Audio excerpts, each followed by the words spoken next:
നമ്മുടെ പ്രോപ്പർട്ടി വിട്ടിട്ട് ഒരു ഗ്യാപ്പ് ഇട്ട് അതിന്റെ അപ്പുറത്തൊരു സർപ്പക്കാവുണ്ട്. ഓക്കെ, ആൻഡ് സർപ്പക്കാവ് ഒരു പ്രോബ്ലം ആണെന്ന് തന്നെ ഞാൻ അറിയുന്നത് ഇപ്പോഴാണ്. എന്ന് വെച്ചാൽ നമ്മളൊക്കെ ഇത് കണ്ടു വളരുന്നല്ലേ. കൊച്ചിയുടെ നടുക്കായാലും അയ്യപ്പങ്കാവ് എല്ലായിടത്തും സർപ്പക്കാവുകളും അങ്ങനത്തെ ഒരു അമ്പലമാണെങ്കിൽ അതിന്റെ സൈഡിൽ ഒരു സർപ്പക്കാവ് ഉണ്ടാവും.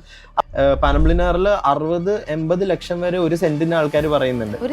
ഒരു സെന്റിന്റെ കാര്യമാണ് ഞാൻ പറയുന്നത്. അപ്പൊ അങ്ങനെ ഒരു പ്രൈസ് നിൽക്കെ എങ്ങനെ ഒരാള് ഒരു സിമ്പിൾ IT ജോലിക്കാരൻ എങ്ങനെ ഇവിടെ വന്ന് ഒരു വീട് വെക്കും?